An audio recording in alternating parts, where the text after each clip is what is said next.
नमस्कार दोस्तों। वरिष्ठ लेखक फणीश्वर नाथ रेणु हिंदी साहित्य के प्रसिद्ध आंचलिक रचनाकार के रूप में जाने जाते हैं। इनके लेखन में ग्रामीण जनजीवन की सुंदर झलक दिखाई देती है। आइए सुनते हैं रेणु जी की लिखी एक कहानी, पंचलाइट। पिछले 15 महीने में दंड जुर्माने के पैसे जमा करके महतो टोली के पंचों ने पेट्रोमैक्स खरीदा है। इस बार रामनवमी के मेले में गांव में सब मिलाकर 8 पंचायतें हैं। हर एक जाति की अलग अलग सभा चट्टी है। सभी पंचायतों में दरी, जाजिम, सतरंजी और पेट्रोमैक्स है। पेट्रोमैक्स जिसे गांव वाले पंचलाइट कहते हैं। पंचलाइट खरीदने के बाद पंचों ने मेले में ही तय किया 10 रुपए जो बच गए हैं इससे पूजा की सामग्री खरीद ली जाए। बिना नेम टेम के कल कब्जे वाली चीज का पुण्याह नहीं करना चाहिए। अंग्रेज बहादुर के राज में भी पुल बनाने से पहले बलि दी जाती थी। मेले से सभी पंच दिन दहाड़े ही गांव लौटे। सबसे आगे पंचायत का छड़ीदार पंचलाइट का डिब्बा माथे पर लेकर और उसके पीछे सरदार, दीवान और पंच वगैरह। गांव के बाहर ही ब्राह्मण टोले के फुटंगी झा ने टोक दिया, कितने में लालटेन खरीदी महतो? देखते नहीं हैं, पंचलैट है। बामन टोली के लोग ऐसे ही बातें करते हैं। अपने घर की ढिबरी को भी बिजली बत्ती कहेंगे और दूसरों के पंचलैट को लालटेन। टोले भर के लोग जमा हो गए। औरतें, मर्द, बूढ़े, बच्चे सब काम काज छोड़कर दौड़े चले आए। चल रे चल, अपना पंचलैट आया है, अपना पंचलैट। छड़ीदार अग्नु महतो रह रहकर लोगों को चेतावनी देने लगा। हाँ, दूर से, जरा दूर से, छूछा मत करो, देखो ठेस ना लगे। सरदार ने अपनी पत्नी से कहा, सांझ को पूजा होगी, जल्दी से नहा धोकर चौका पीढ़ी लगाओ। टोले की कीर्तन मंडली के मुलगैन ने अपने भगतिया पचकों को समझाकर कहा, देखो आज पंचलैट की रोशनी में कीर्तन होगा। बेताले लोगों से पहले ही कह देता हूँ, यदि आज आखिर ढरने में टेढ़ बेड़ हुआ तो दूसरे दिन से एकदम बैकाट। औरतों की मंडली में गुलरी काकी गोसाई का गीत गुनगुनाने लगी। छोटे छोटे बच्चों ने उत्साह के मारे बेवजह शोरगुल मचाना शुरू कर दिया। सूरज डूबने के 1 घंटा पहले ही टोली भर के लोग सरदार के दरवाजे पर आकर जमा हो गए। पंचलैट, पंचलैट, पंचलैट के सिवा कोई और गप नहीं, कोई दूसरी बात नहीं। सरदार ने गुड़गुड़ी पीते हुए कहा, दुकानदार ने पहले सुनाया पूरे 5 कौड़ी 5 रुपया। मैंने कहा, दुकानदार साहेब ये मत सोचिए कि हम लोग एकदम देहाती हैं, बहुत बहुत पंचलैट देखे हैं। दुकानदार मेरा मुंह देखने लगा। बोला, आप जाति के सरदार हैं, ठीक है, जब आप सरदार होकर खुद पंचलैट खरीदने आए हैं तो जाइए, पूरे 5 कौड़ी में आपको दिए देते हैं। दीवान जी ने कहा, अलबत्ता चेहरा परखने वाला दुकानदार है। पंचलैट का बक्सा दुकान का नौकर देना नहीं चाहता था। हमने कहा, देखिए दुकानदार साहेब, बिना बक्सा पंचलैट कैसे ले जाएंगे? दुकानदार ने नौकर को डांटते हुए कहा, क्यों रे, दीवान जी की आंखों के आगे धुरखैल करता है, दे बक्सा। टोले के लोगों ने अपने सरदार और दीवान को श्रद्धा भरी निगाहों से देखा। छड़ीदार ने औरतों की मंडली में सुनाया, रास्ते में सन्न सन्न बोलता था पंचलैट। लेकिन ऐन मौके पर लेकिन लग गया। रूदल साहब बनिए की दुकान से 3 बोतल किरासन तेल आया और सवाल पैदा हुआ कि पंचलैट को जलाएगा कौन? ये बात पहले किसी के दिमाग में नहीं आई थी। पंचलैट खरीदने के पहले किसी ने ना सोचा, खरीदने के बाद भी नहीं। अब पूजा की सामग्री चौके पर सजी पड़ी है। कीर्तनिया लोग ढोल करताल लेकर बैठे हैं और पंचलैट पड़ा हुआ है। गांव वालों ने आज तक ऐसी कोई चीज नहीं खरीदी जिसमें जलाने बुझाने का झंझट हो। कहावत है ना भाई रे, गाय लूं तो दूहे कौन। लो मजा, अब इस कल कब्जे वाली चीज को कौन बाले? यह बात नहीं कि गांव भर में कोई पंचलैट बालने वाला नहीं। हर एक पंचायत में पंचलैट है, उसके जलाने वाले जानकार हैं। लेकिन सवाल है कि पहली बार नेम टेम करके, शुभ लाभ करके दूसरे पंचायत के आदमी की मदद से पंचलैट जलेगा। इससे तो अच्छा है पंचलैट पड़ा रहे। जिंदगी भर का ताना कौन सहे।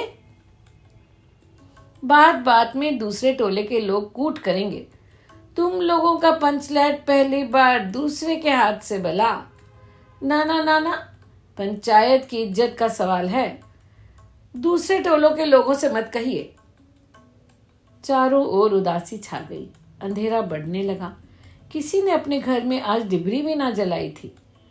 पंचलैट के सामने भला डिबरी कौन बालता है। सारे किए कराए पर पानी फिर रहा था। सरदार, दीवान और छड़ीदार के मुंह में बोली नहीं। पंचों के चेहरे उतर गए थे। किसी ने दबी जबान में कहा, कल कब्जे वाली चीज का नखरा बहुत बड़ा होता है भाई। तभी एक नौजवान ने आकर सूचना दी, राजपूत टोली के लोग हंसते हंसते पगला रहे हैं। कहते हैं कान पकड़कर पंचलैट के सामने 5 बार उठक बैठक करो, तुरंत जलेगा। पंचों ने सुनकर कहा, भगवान ने हंसने का मौका दिया है तो हंसेंगे नहीं। एक बूढ़े ने आकर खबर दी, रूदल साहब बनिया भारी बतंगड़ आदमी है, कह रहा है पंचलैट का पंप जरा होशियारी से देना। गुलड़ी काटी की बेटी मुनरी के मुंह में बार बार एक बात आकर मन में लौट जाती है। वह कैसे बोले। वह जानती है कि गोधन पंचलैट बालना जानता है, लेकिन गोधन का हुक्का पानी पंचायत से बंद है। मुनरी की मां ने पंचायत में फरियाद की थी कि गोधन रोज उसकी बेटी को देखकर सलम सलम वाला सलीमा का गाना गाता है, तुमसे मोहब्बत करके सलम। पंचों की नजर में गोधन बहुत दिनों से चढ़ा हुआ था। दूसरे गांव से आकर बसा है गोधन, लेकिन अब तक टोले के पंचों को 5 सुपारी देने के लिए कुछ भी नहीं दिया। परवाह ही नहीं करता। बस पंचों को मौका मिला, 10 रुपए जुर्माना, न देने पर हुक्का बानी बंद। आज तक गोधन पंचायत से बाहर है। उससे कैसे कहा जाए, मुनरी उसका नाम कैसे ले, और इधर जाति का पानी उतर रहा है। मुनरी ने चालाकी से अपनी सहेली कनेली के कान में बात डाल दी, कनेली चिंगो चिधा चिना। कनेली मुस्कुरा कर रह गई। गोधन तो बंद है। मुनरी बोली, तू कह तो सरदार से। गोधन जानता है पंचलैट बालना, कनेली बोली। कौन गोधना? जानता है बालना, लेकिन सरदार ने दीवान की ओर देखा, दीवान ने पंचों की ओर। पंचों ने एक मत होकर हुक्का पानी बंद किया है। सलीमा का गीत गाकर आंख का इशारा मारने वाला गोधन गांव भर के लोगों से नाराज है। सरदार ने कहा, जाति की बंदिश क्या, जब जाति की इज्जत ही पानी में बही जा रही है। क्यों जी दीवान? दीवान ने कहा, ठीक है। पंचों ने भी एक स्वर में कहा, ठीक है, गोधन को खोल दिया जाए। सरदार ने छड़ीदार को भेजा। छड़ीदार वापस आकर बोला, गोधन आने को राजी नहीं हो रहा। कहता है पंचों की क्या प्रतीत, कोई कल कुब्जा बिगड़ गया तो मुझे ही दंड जुर्माना फिर भरना पड़ेगा। छड़ीदार ने रोनी सूरत बनाकर कहा, किसी तरह गोधन को राजी करवाइए, नहीं तो कल से गांव में मुंह दिखाना मुश्किल हो जाएगा। गुलरी काकी बोली, जरा मैं देखूं करके। गुलरी काकी उठकर गोधन के झोपड़े की ओर गई और गोधन को मना कर ले आई। सबके चेहरे पर नई आशा की रोशनी चमकी। गोधन चुपचाप पंचलैट में तेल भरने लगा। सरदार की स्त्री ने भी पूजा की सामग्री के पास चक्कर काटती हुई बिल्ली को भगाया। कीर्तन मंडली का मुलगैन मूर्छल के बालों को संवारने लगा। गोधन ने पूछा, स्पिरिट कहाँ है? बिना स्पिरिट के कैसे जलेगा? लो मजा, अब ये दूसरा बखेड़ा खड़ा हुआ।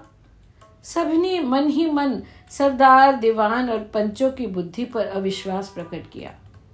बिना बूझे समझे काम करते हैं ये लोग। जनसमूह में फिर मायूसी छा गई। लेकिन गोधन बड़ा होशियार लड़का है, बिना स्पिरिट के ही पंचलाइट जलाएगा। थोड़ा गरी का तेल ला दो। मुन्नरी दौड़कर गई और एक मलसी गरी का तेल ले आई। गोधन पंचलाइट में पंप देने लगा।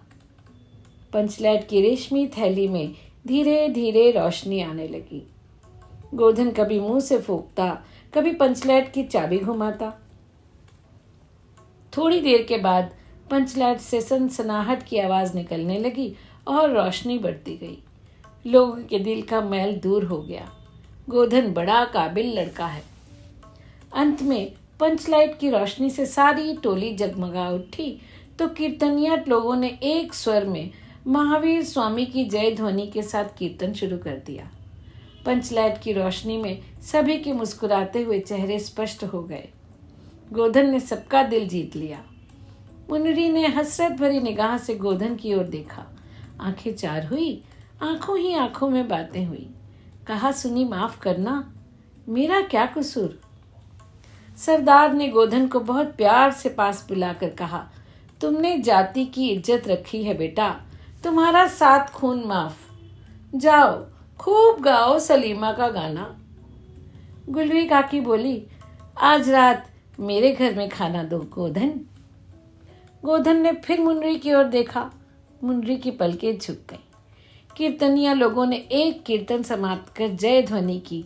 जय हो, जय हो। पंचलाइट के प्रकाश में पेड़ पौधों का पत्ता पत्ता पुलकित हो रहा था। हर एक का चेहरा खुशी से जगमगा रहा था। दोस्तों, ये थी कहानी पंचलाइट। आशा करती हूँ आपको ज़रूर पसंद आई होगी। जल्दी ही मिलेंगे एक नई कहानी के साथ। धन्यवाद।